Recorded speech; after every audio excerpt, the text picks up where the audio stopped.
And if she doesn't reply, then yes, there is a problem. So he said, that's easy, I can do it. So he comes back to home in the evening.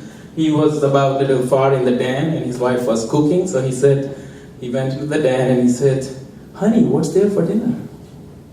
Didn't get a reply. He went a little bit further in the lobby, in the living area. He said, honey, what's there for the dinner? Nothing. He came further down, no reply. He came very close to her. Honey, what's there for the dinner? You know what she said? Honey, this is 5th time. It's chicken. So, see, the point I'm trying to make is, there is a huge difference between a perception and the reality. It's a huge difference. And I'm going to share a story about ourselves, what we did. We created an app for physicians to use it in the environment where they work, like in the hospital. We are a medical billing company. I've been into healthcare for the last 15 years. We face a lot of challenges like any other business when you start a business. Some of the challenges were due to our limitations and most of them are due to our clients' limitations. So, one of the problems we were facing is we were having a constant complaint from our clients that they are sending us charges. And what happens when a physician, I think we have some physicians here, they go to the hospital, they have to write certain codes in order to do the billing so that they can get paid from Medicare or other insurance companies. Now, hospital does his own part. Hospital makes them use EMR or whatever they want to make them use, they have to use it, they're bound. But they cannot bind them for their independent practice. So they do what they keep an index card or they keep a A4 type series and they write their ICD codes, CPT codes, and they come back. Sometimes they give it to their girls, sometimes they leave it in the car, sometimes it's somewhere and they never find it. According to Medicare, 10 to 15% revenue is lost because of that small reason. So I realized that it's a pain in the neck, it's a big problem, it's a revenue loss for them, revenue loss for other people who are getting jobs because of that. So we came up with an idea that we create an iPad app or iPhone app where they can enter the patient name and ICD CPT code, at least a basic thing. Because we realized that they don't have enough time to do much stuff. But at least if they can enter the basic stuff into the app so that we can get the data from the cloud and we know that they saw the patient. And then we can collect the data later on in a different way. Or if they are very techno-savvy, like we have some doctors who are very techno-savvy, they can play around with the iPad very quickly, they can enter the data, it come up very clean, we just send it to the insurance company, they get paid quickly. But why I'm sharing this, I'm not trying to market what we did, but I'm trying to give you an idea.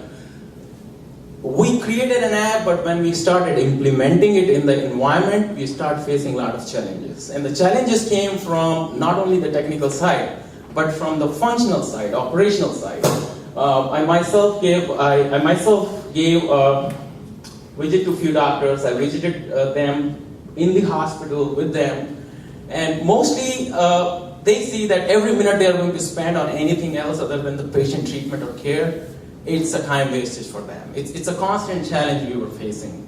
So some of the doctors, they were ready to adopt it, but spending time on doing something which they feel is not convenient is a big challenge. So the point I was trying to make is it's good to have a technology, but there's always a good, bad, ugly, all kind of challenges you face. And it's not always come from the technical side. Ideas are very good. You should implement your ideas, but the practical side is you should always see when you do your pilot run or test run, what is the reality. So that's all. I really don't want to go deep into the detail. I mean, we can talk more, but basically the reason I wanted to give my little idea about is there is a huge difference between a perception and the reality when you start doing any kind of innovation. This is just my story, that's it. Thank you very much. I'll be taking more. And if you want my presentation, it has about 10 slides. It's basically the data from Google or from anywhere you can find it, or I can email it to you. Thank you. So the next panelist, is Alfred Goldberg. Alfred. So I had a good joke too, but I think he went over on his time, so I'll cut that right out there. But I'm sure it was funny, it was great.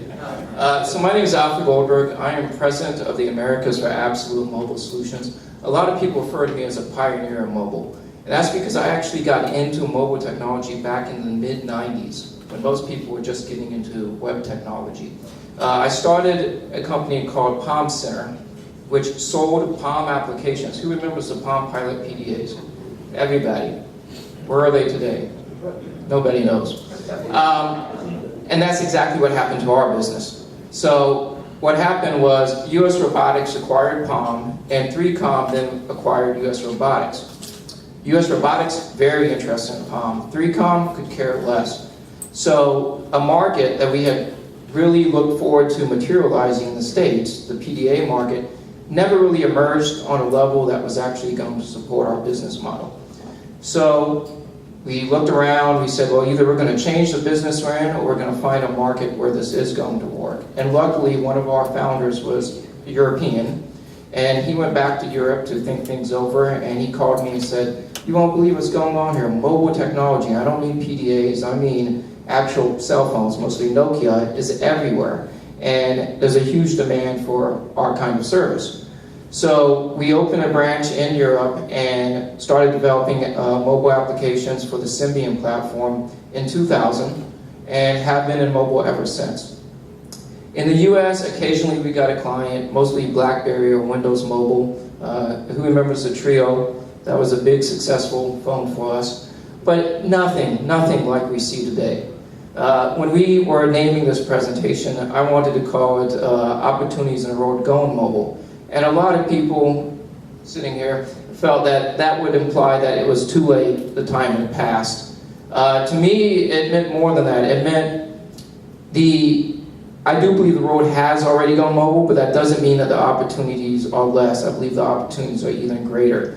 Today, there are about 7 billion people on the road. 6 billion of them have mobile phones. Put that in context, only 3.5 billion have toothbrushes. So there are actually more people with mobile devices than have toothbrushes today. So if you can make an app that kills plaque, you gotta make it. That was my joke, I slipped it in. So anyhow, I also designed a few curriculums, started teaching mobile at the university level, and started holding workshops. And we still practice mobile consultancy, as well as mobile development and other services. But I've also got tied into the entrepreneurial community, such as Thai, because so many entrepreneurs today are thinking mobile first, and that's a very good strategy. And so we're encountering a lot of entrepreneurs, and they're just so excited about the opportunity, very similar to what Kunal was speaking about when he created his app. Well, it's very easy to create an app. It's much more difficult to make that app successful. A study that came out in January said that this year alone, it's predicted that Apple's App Store will have 435,000 new apps released. Another study said that most people use only 3 to 5 apps more than twice a week, and those apps change every 3 months. So if you're going to go through the process of developing an application, you're going to want people to use it, and you're going to use it often. Otherwise, it's a moot point. Your business is not going to succeed. And in order to do that, you have to understand mobile at a strategic level, not just a technical level. You have to understand what's unique about mobile. You have to do what Kunal mentioned with the doctors. You have to understand your target audience and interject your mobile solution into their workflow. If you're creating an application that's going to disrupt someone's workflow, the way they do things, it's got much less chance of success, and it's much more difficult to market than an application that embraces their workflow. So for example, in the medical practice, which Kunal's in, it's very important to understand that doctors spend most of the time with the patients, and if your app is built around that understanding, that context, and not relying on them having a lot of time to sit down and look at things, then you're going to be much more successful otherwise. Got 30 seconds left, and no joke. What else? So what makes mobile different? There's a few unique characteristics. It's always carried. It's always on. It's first truly personal form of mass media. I mean, we decorate our phones, we set custom ringtones, we use it to communicate with people that we care about, it carries our schedule. This makes it a very personal device. No other form of mass media is even remotely as personal as a mobile device. One study said that people are more likely, again, the toothbrush, to share their toothbrush than to share their mobile phone. I don't know, these mobile analysts love toothbrushes. Maybe they used to be dentists. It's the only form of mass media that captures the social context. That means not just what you're doing, but who you're doing it with. It's the first mass media that's truly, truly measurable. And it's the first mass media that supports augmented reality. Those are the, and it's also the first mass media that's present at the point of creative impulse, and the first mass media that has a built-in payment channel. Those are the unique characteristics of mobile, and understanding those unique characteristics will really give you a leg up on your competition when you're creating an application. I'm out of time, but I've written my YouTube channel as well as my Twitter handles, well, all over the walls. If you go to my YouTube channel, there's a lot of videos where I go into depth about the unique characteristics and what they actually mean. A lot of the material I present to my students are available for free online on my YouTube channel. And that is it for me. Thanks, everyone.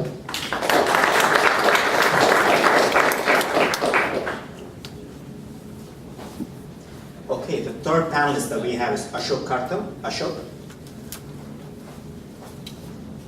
Good evening.